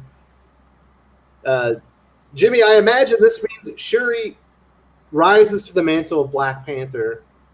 kind of makes sense, I guess. Is there another character that could take the place as the Black Panther in the King of Wakanda? Yeah, I mean, they're going to go with Shuri if they do that. But I think M'Baku could do a really good job. I liked him because he truly cares about Wakanda, and he even fought him to prove that his word. He didn't win, so I think he's going to try to come back. But I think Shuri is going to run the show. I really like the actress. I really like the actress that played Shuri. Letitia White. She's pretty cool. She's a cool personality, and the woke people hate her. So, oh yeah, they hate her. They absolutely hate her. She's in the same class, as because she's a Trump supporter. So, so she's with Gina Carrero. Yeah, she's in the Gina Carrero type of class there. That she's a minority, but she might as well be a white man. So. They treat her like garbage, but yeah, I'd love to see her. I'd love to see her get in the MCU more, but I don't think that they're going to let her. So it won't be a M'Baku though. She's Shuri. She's going to be the Black Panther. They may recast Shuri though. I don't want it to be her. I don't want it to be her. She don't. You think they're going to recast her just because she voted for someone they didn't like? Wouldn't be surprising. No, they gonna pick her though, but I don't want it to be her, and it's not gonna be M'Baku either because he's not in the throne. He's not in the bloodline. It's gonna be the sister. Yeah, it's gotta be. Joe, can you think of another character that would rise to the mantle of the Black Panther besides Shuri that was in the movie? I know someone in my comments said Okoye. I was like, that doesn't make sense. She's like the security. Yeah, no, I mean, I also think, M'Baku would have been a good choice, but probably won't happen. I mean, could they potentially figure out a way to, bring Killmonger back and have it be Michael B. Jordan? I agree. Technically, she should still be the Black Panther in the rule of Wakanda, right? Yeah, I mean, by the rule of the law. Yeah, she should be, but they could easily turn something into, like, they could make a movie where, like, she's ruling Wakanda and some awful stuff's happening somewhere else, and they need a Black Panther to go out, and Michael B. Jordan somehow back, and it's like, you're gonna have to take the mantle and fight the bad things out that way. Like, there's always ways they can if they really want to do something, they figure out ways to do it, and I wouldn't be shocked considering how Michael B. Jordan was praised so much as being Killmonger in that movie, for them to figure out a way to maybe go that angle. He was a great villain. What about here's a good one here. What about all the stuff that they didn't talk about that we kind of suspected they were working on in the background? I was really disappointed that there was no talk of Werewolf by Night. There was no talk of the horror. Possibly going with a horror route for Marvel as far as an undercard, kind of series. They just left it completely out. They didn't even talk about X-Men. Well, I'm talking about just as far as Marvel's horror, because they'd been talking about like, oh, we're going to do a movie of Werewolf by Night. After the Morbius movie, we're going to kind of get him into the Morbius, the Morbius timeline. And the Morbius is in Sony. I know, but I'm talking. The MCU kind of controls what Sony does to a degree, but Disney kind of pitches in as far as Spidey and those Spidey villains, but no talk whatsoever about it. It was Moon Knight might be a gateway to something like Werewolf by Night, but we'd have to see what direction they go in. But I remember a conversation they had that they were talking about, that with Morbius they were looking at characters that were kind of like in that vein of horror, and nothing. Yeah. Maybe it's because it is collaboration with Sony, but yeah, there's no discussion whatsoever about that. Did you guys see how many new Marvel production things are coming? It was a lot. It's like 24. Yep. In a span of 3 years. It took us 10 years to get 22. Now it's doing 24 and 3. Jimmy, I don't think all those movies gonna make it. Nah, I don't think so I either. don't think so either, dude. That was just to get the investors pumped up, but I don't think all of them making it. Quality over quantity. Hashtag Snyder Cut. Yep. Yes, sir. Film God. Shout out to Film God for poking. Eh. But yeah, we also don't know how long some of these are going to go too. I mean, there's that like what if cartoon that they talked about. We don't know if that's really going to end up being that much. It might end up being like 6 episodes. You know, like you got that. They lumped in the Guardians of the Galaxy holiday special. That might just be a goofy hour-long special. So like some of this stuff I don't think is going to be as big as this meeting I think made people think. Yeah, I think you're right. They just kind of like threw everything out, you know, as far as. But I am happy about What If. That looks like it's going to be awesome. Yeah, no, that should be cool. But yeah, even like Secret Invasion, it's going to be like what? It's probably going to be like what, a miniseries. Like it's not going to be like this. Yeah, like, it's a series, but it's mainly about Nick Fury, and I'm so happy we're going to see this Brian Michael Bendis event. Oh man, I can't wait. That's so exciting. But yeah, like that's something that's probably just going to be one season or something like that. It's not going to be like, oh, we're rolling out a Secret Invasion, like, you know, 7-season blockbuster thing. That's just not going to happen. Well, No, I think Secret all Invasion. these- Secret Invasion is not a movie; it's a TV series. I Because think you would think yeah. you would think something as epic as Secret Invasion should be turned into a movie. Yeah, I don't think you're wrong. Like, I mean, Armor Wars should be a movie too, but Yeah. I think all these TV series we're getting are all one-offs. They're just, I mean, Kevin Feige said they're just 6-hour movies. As Yeah. streaming service movies. yeah, and it's basically the equivalent of doing like one, you know, season of like it's basically like they're doing Agents of S.H.I.E.L.D. in a way, but it's just like, oh, 6 episodes of this, 6 episodes of that, 6 episodes of this, and they're just gonna like drop them over a certain amount of time. So it looks like they're doing a lot more than they actually are. Yeah. I want to ask y'all a question because somebody in the chat made a good suggestion. Do y'all think Marvel has that same off as when Robert Downey Jr. and Chris Evans and all them people was involved, or is it like trickled down, like it's watered down a little bit? They do. Yeah. I got 3 words, and the last word, yes, it's one word, so just bear with me. Gore the God Butcher. Oh my God. I cannot wait. This is my favorite story ever written by Marvel. Jason Aaron's Thor God of Thunder, 11 issues, the God Butcher saga, and we're coming to see it with Taika Waititi directing it? Come on, son. Let's do that. I can't stand Taika Waititi. I cannot stand that guy. Me either. God. What? Have you guys seen Jojo Rabbit? No. Yeah. Oh, dude, that movie will make you laugh and cry in a matter of minutes. Yeah. It'd make you laugh, maybe not in the right way. It's a beautiful satire. I love it. But no, I loved that. Not loved, but I liked Gore the Godbusher saga. That was good. I'm just kind of curious as to how that's going to be portrayed. You know, there's a lot of stuff in there that, you know, they're going to have to do setups for characters before they ever introduce it. Hey, Christian Bale's playing a very complex and deep character, and he's an Oscar winner. Hey, I think he's going to be great. That was mind blowing though to see Christian Bale take that. That was mind blowing to me. So I'm a little interested. I wasn't interested before with Lady Thor, but let's see what happens. Because you know Christian Bale don't do Rudy Poo movies, so. And here's the thing about Lady Thor, because I'm a huge. Okay, I'm gonna get a lot of shit on this panel. I actually liked Jason Aaron's Thor run. The only thing I think people don't like about it is that she took the name Thor and didn't call herself. They stole his name.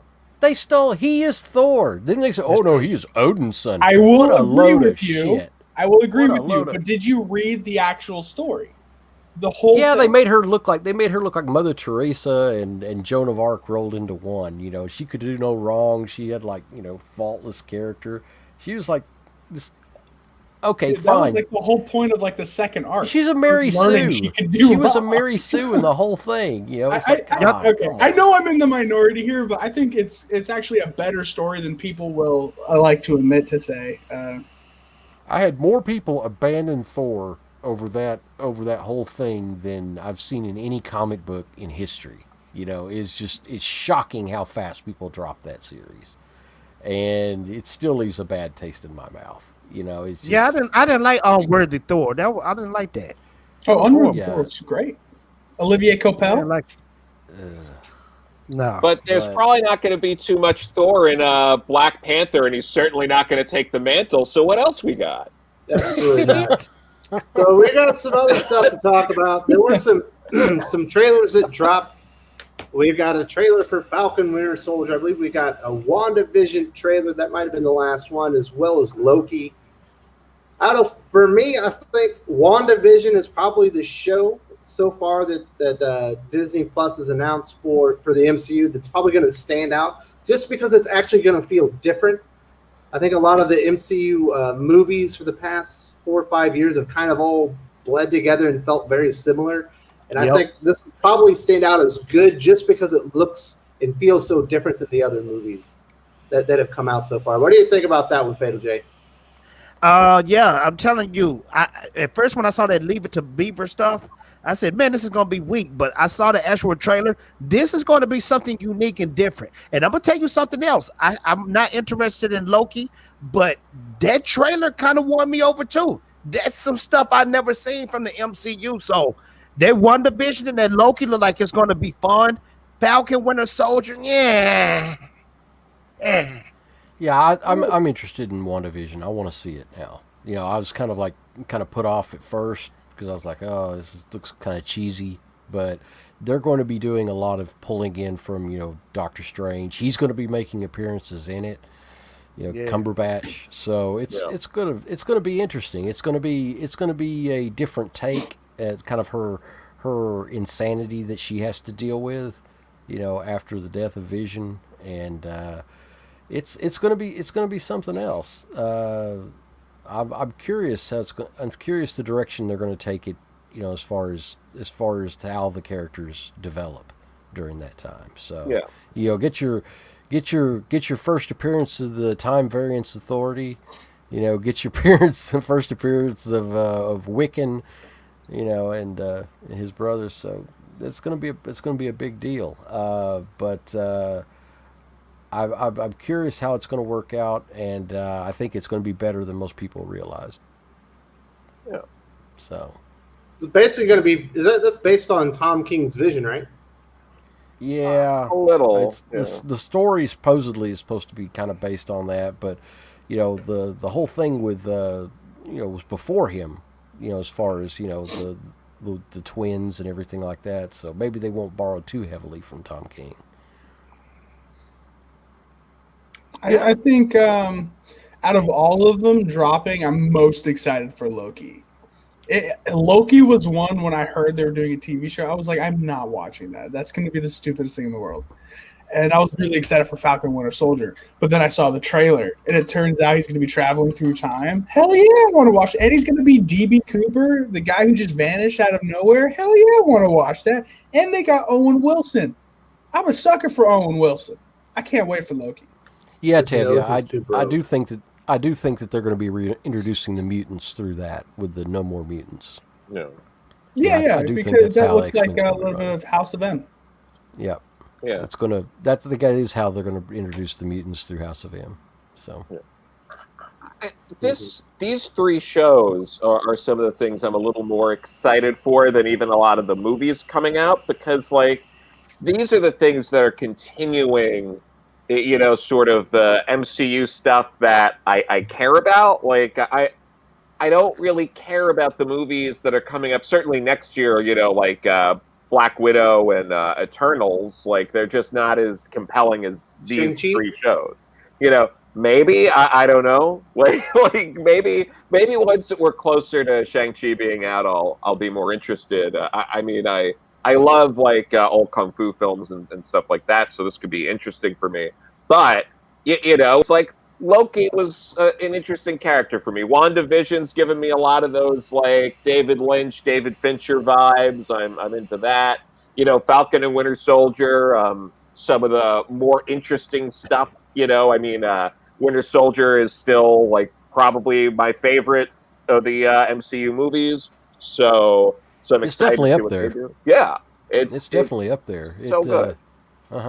Yeah. So It's probably the last one that wasn't an Avengers movie that felt like it had really its own flavor yeah. in there. So yeah, I'm with you, man. I don't know. Jay was upset because he thinks the Winter Soldier should have longer hair. What? No, I just wanted the Kurt Cobain look that he had in Winter Soldier. He just looked more intimidating and cool. This here, he just looked like he's about to go to a business meeting or something. Say You it. know- He looks like Jimmy. Hey, I did not say that, sir. I got you, Faye. You good? That's not right. That's not right. Well, they got the same haircut. Well, I guess it's a little longer on the sides. Yeah. I don't know. So, is it anybody? I thought Loki kind of. So they're using the Tesseract when he was in Avengers Endgame, and he's going to be traveling time with it, right?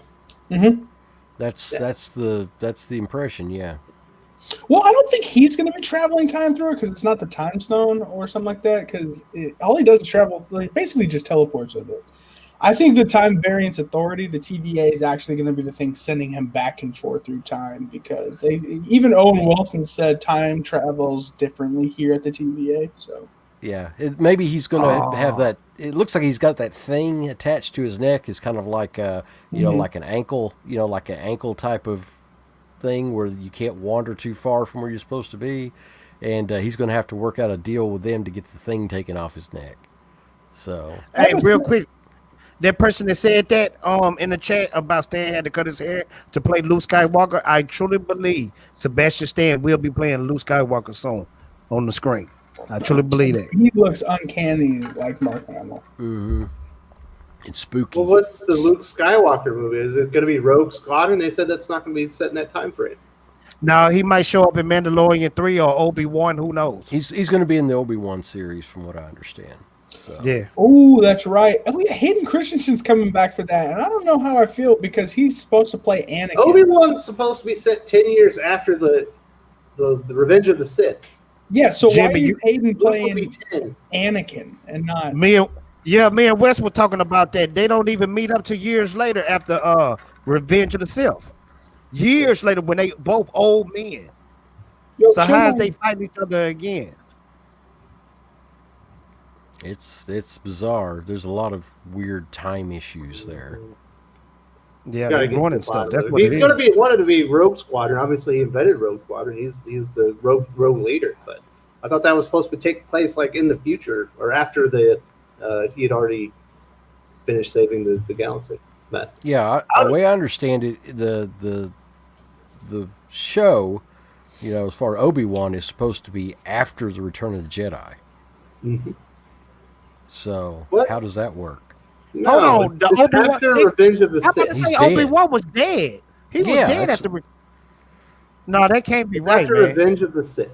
Okay, 10 it has years to be after. Well, it has to be here's Revenge of the Sith. Another thing people forget is Obi-Wan and Anakin is also a comic book written by Charles Soule and Mark Cicchetto. So, they might draw to it. Man, that's gonna suck, bro. Just be honest. That's gonna suck. All right, let's get back to the MCU stuff. We got to wrap this stuff up before I got another thing to record tonight. So we did have some more shows to talk about. They announced a Secret Invasion that's going to be starring Samuel L. Jackson as Nick Fury, about the Skrull Invasion. Ironheart starring Dominic Thorne. Armor Wars featuring Don Cheadle as War Machine. I Am Groot. It's going to be a bunch of shorts, and then the Guardians of the Galaxy Holiday Special. James Gunn is writing and directing, and he's directing it during the filming of Guardians of the Galaxy 3. Joe, is there one of those that you're most anticipating? I don't know. I've really liked what James Gunn's done with like the Guardians movies. So like the holiday special, the next volume, and stuff like that's interesting to me. Secret Invasion, I don't even know, is that going to be animated or live action? Live action, Samuel L. Jackson. Okay. Because, I mean, that could be interesting, but, like, I don't know, because, like, some of these things, they call it one thing, and then it has nothing to do with the actual event, like Age of Ultron. So they could be calling it Secret Invasion, and it has almost nothing to do with Secret Invasion, and it's just their way of, using that title and doing something with Nick Fury. So, I'm not sure until we know more information if I'm going to be that interested in Secret Invasion or not. And Ironheart, is that going to be animated or live action too? Like live the action. These are all live action. Okay. I don't know about the Groot one. The Groot one, I mean, even if it is, it isn't. Like, but the other four, they're all live action. That Ironheart is going to be trash. They should have put the little boy from Iron Man 2. If that's the case, I don't want to. I don't want to see Riri. I don't want to see Riri. Well, she sucked. I mean, if you're gonna do Armor Wars, if you're gonna be setting stuff up without Tony, Ironheart makes sense to do something with, because you need more characters to have an armor war. You can't just have War Machine and Rescue. But Joe, you remember in Iron Man 2, the little boy that helped Tony. Yeah. Iron Man 3. Oh, yeah, I know what you mean. And then remember at the very end of Endgame, they actually showed us at Tony Stark's funeral all the new Marvel movies is coming out. I thought when we saw that little boy from Iron Man 3, he was going to be the next Iron Man, and I would have accepted that, because that would have been kind of cool to see him follow in Tony Stark's footsteps instead of Spider-Man Tom Holland. I mean, we also saw the kid in the Endgame at the funeral. Yeah, that's what I'm saying. That's what he's talking about. Yeah, that's what I'm saying. I mean, like, we'll see, but I mean, it makes sense to have Ironheart, build her up in something if you're going to do something like Armor Wars. So I'm not gonna lie, though. I'm looking forward that Armor Wars. If they do it right, it's going to be great, because I own the Armor Wars comic books. Yeah. That's going to be a sick one. I'm looking forward to that one. Let's get Stiltman. Come on. I'm excited for that one. I think Rhodey's great. I like Don Cheadle. Yeah. Randall J hates Don Cheadle. It's weird. I don't know. He haven't shown me enough to be a great Rhodey. You just haven't shown me enough. All he do is get hurt, and Tony Stark saves him. That's pretty much it. One time, sir. He saved Tony a couple times. And this is the thing that I really hate about Rhodey. Why is they not upgrading his suit like Tony? Shouldn't he get upgrades too? Didn't he become Iron Patriot? Yeah, he became Iron Patriot. And but that was still a weak suit. Is because they don't have Tony Stark updating armor that was stolen from him. You don't think there's going to be a Tony Stark AI that's basically going to replace him? Oh, I believe that. I think he'd probably be the voice inside the armor. He'll be the way that Vision was. Yeah, it's some shape or some AI making new armors for people, right? Hell, you can have Spider-Man in Armor War. He's got an armor suit. Yeah, that is a travesty. I hate that with every bone in my body. Why would you put Spider-Man under the wing of Tony Stark? That was the worst thing Marvel ever did. Spider-Man is above Iron Man and Tony Stark. I saw Thor 2, and I say that was the worst thing they did. So Thor 3 was the worst thing they did. Thor 3 was more entertaining. That second one was far worse. Oh, yeah, that second one is good if you want to get sleepy like a sedative. Watch Thor 2. It'll help you sleep good. Let's go around the horn. Joe, what's the best MCU movie so far? Ooh. Oh, geez. So far, I have a hard time not saying Winter Soldier. I really think out of all the MCU movies so far, it's got to be Winter Soldier. All right, going around the horn. What do you say, Jay? What's the best MCU movie? That's a hard one for me, because I do want to say Winter Soldier, and I know this not MCU, but it's still Marvel. Logan. I can't decide between Logan. It's not an MCU movie. I just said that, sir. But it's still it's already disqualified. So okay, you say it's Winter Soldier. Okay, Winter Soldier. Winter Soldier. All right, Jimmy, what do you say is the best MCU movie? I gotta go with Guardians of the Galaxy 1. That movie is one of the best movies That's in the a dope last movie. for Marvel, like ever. Yeah. That was definitely a great one. What about you, Pele? What's your favorite? Oh God Almighty, that's a hard one. Probably. Infinity War first. Mm. All right. Yeah, good one. Me personally, I would go with Winter Soldier, but if I had a number two, it would be actually the first Avengers. I thought that was great. All right. Now, I think the most underrated MCU movie is the first Thor. No one talks about it, but that was a damn good movie. I will stand by that and say that is the best Thor movie I think so, too. because it's a Thor adaptation. Thor Yep. 3 is just Guardians of the Galaxy, basically. Yep. Thor 1 is a true Thor story. It had great. He had the great monomyth journey in it, so I love that. They didn't have a Yeah. huge budget, so it was all about No. the characters. So Yeah. yeah, I'd say the second favorite though is close behind his Guardians of the Galaxy first one. Yeah. Well, what's Yeah, the it's most just so fun. underrated one, Pele? Guardians of the Galaxy, the first one. That one's Yeah. severely rated high. Everyone likes that movie. Yeah, Yeah, but it was lower budget. You know, it wasn't like a tent pole when it came out. Everybody kind of like, I don't know if this is going to be good or not. And then everybody went, oh my God. So, as far as underrated ones, you know, I kind of liked Ant-Man. There you go. Ant-Man's Yeah. not bad. That one's entertaining. What do you think's the most underrated one, Joe? Yeah, I mean, it might be, you know, Ant-Man's definitely up there, but going back to what Jimmy was saying, that first Thor movie, I think everyone skips it. It's so good. Everyone skips that one, but that was a lot of fun. Kenneth And Branagh, it just made it feel different. yeah, and you know what? Like, this is one that I personally really like and everyone hates is Iron Man 3. I think I'm it's an not with you, underrated sure. one because That movie. I just I really like that they did something different from Iron Man 2, which was just a rehash of Iron Man 1.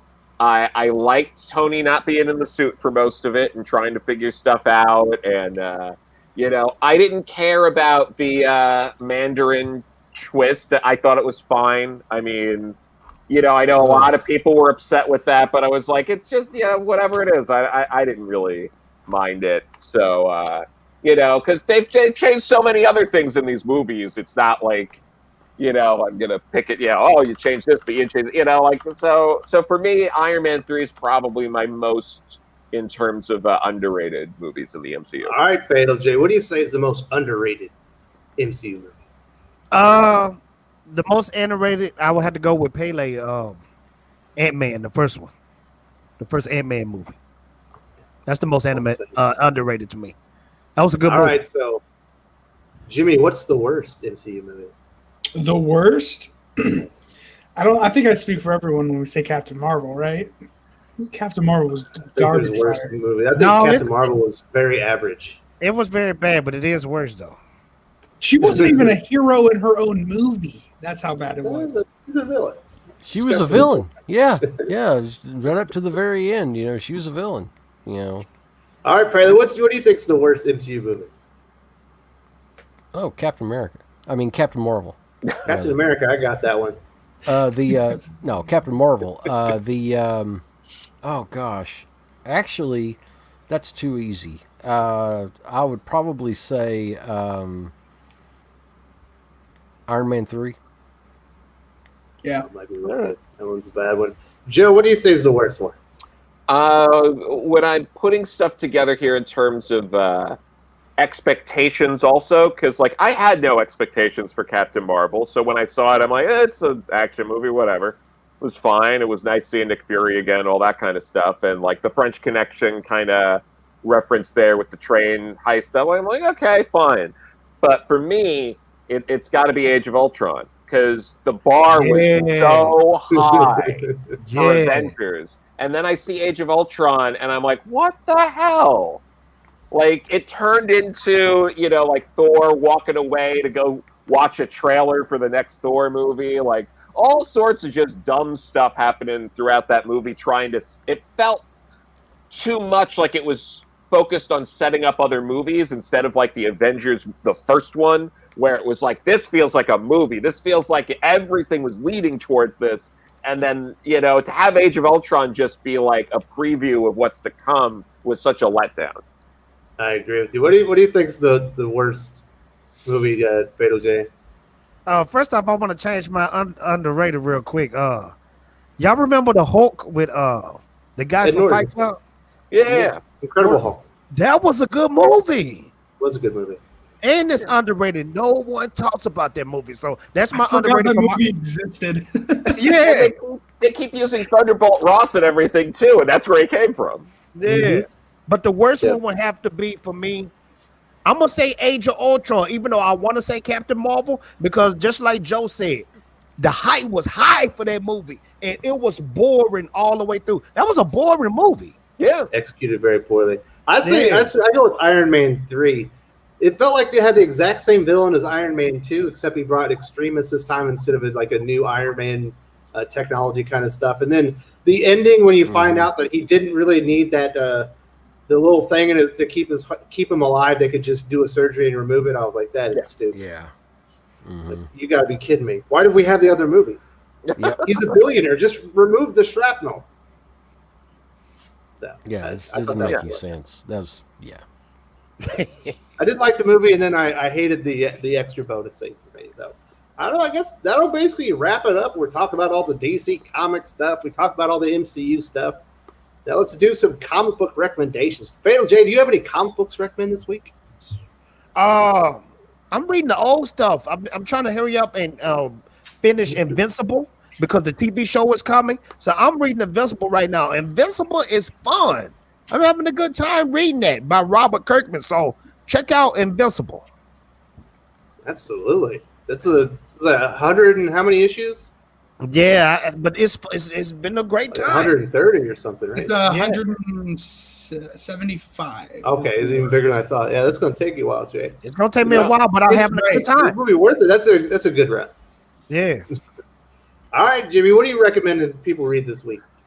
I'm an old soul, and I gotta say, Alan Moore's Swamp Thing. Absolutely. I just got this, and it is probably one of the best books I've ever read. Like the What? third best comic I've ever read. Yeah, it's so good. Alan Moore is one of the greatest writers of all time, if not the greatest writer of all time.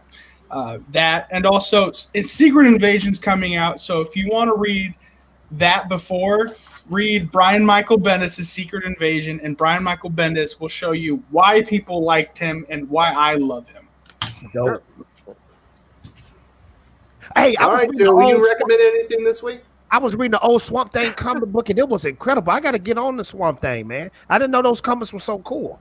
Oh, they're amazing. They're really good. But yeah, I mean, this week, like, I read a couple of things this week that I don't think I could necessarily recommend, but definitely check out publishers like Vault and Scout. And Scout is doing some really good stuff. Atlantis Wasn't Built for Tourists by my buddy Eric Palicki has been doing well over at Scout.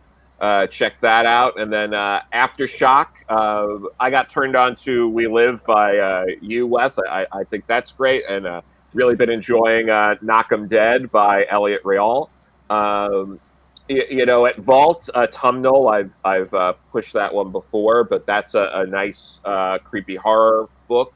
The stuff that TKO Studios does, Sentient was Eisner nominated earlier this year from Jeff Lemire, but they also have Sarah from Garth Ennis and Steve Epting.